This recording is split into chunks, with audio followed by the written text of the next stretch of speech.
Eylon Levy joins us now, the former spokesperson for the Israeli government. Welcome. Before we talk more broadly about October 7th and the peace talks, anything you'd add to Robert's reporting there on internal politics in Israel and how it all plays into this in the big picture?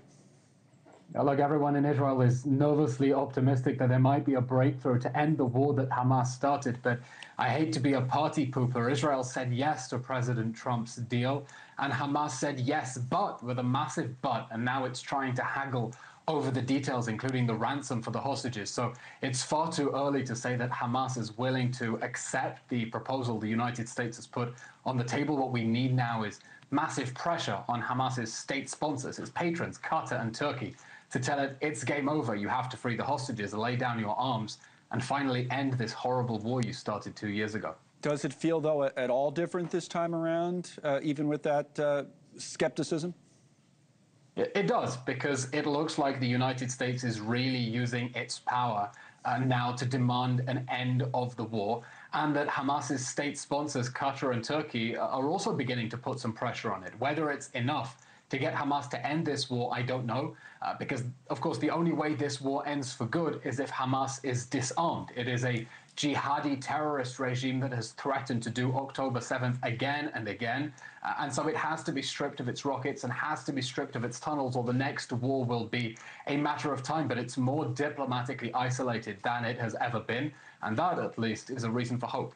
Yeah, we had a conversation here on the show yesterday, right in the studio, with Ophir Kunis, the Consul General for Israel here in New York, about the idea of making peace, whether you could, with Hamas versus just, something akin to a ceasefire rather than a quote-unquote peace deal, and why that distinction might be important. Here's part of what he said.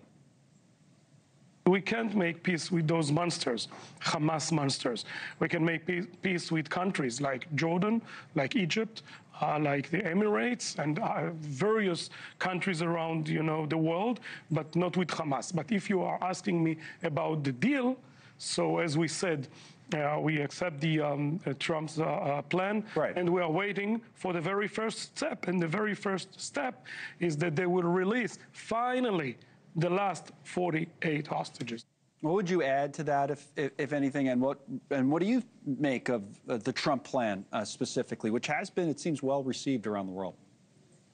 This is not a plan for peace with Hamas. It's a plan for peace without Hamas. Hamas exists for the sake of war. For the sake of peace, it has to go. It's a jihadi regime whose stated goal is to continue waging jihad until Israel is destroyed and everyone in this country is gone. President Trump's plan is not for peace with Hamas still governing Gaza. It's for peace in which Hamas is disarmed and is removed from power. And critically, the Gaza Strip is de-radicalized. That's point one. So that the jihadi ideology that meant most people celebrated the October 7th massacre, that goes away. So even though everyone wants to see this war that Hamas started end, we have to understand the only way it ends for good is if Hamas is removed from the picture. If it's disarmed, Gaza is demilitarized, and the Gaza Strip is de-radicalized. The only way to have peace is without Hamas. One more thing before you go. Any personal thoughts or reflections on October 7th itself? It's been 2 years that feels at the same time like a decade and like a very long day. None of us had any idea when we woke up and jumped out of bed on the morning of October 7th, hearing those missile sirens, what we were about to walk into, the scale of the barbaric atrocities that Hamas perpetrated. The fact that this was the opening shot of a regional war that would see Israel on 7 fronts. Frankly, the scariest thing, the fact that many young people around the West have collectively lost their minds and are openly supporting Hamas and terrorism and calling for political extremism and violence. There's going to be a lot of work after this war to bring peace and to bring healing.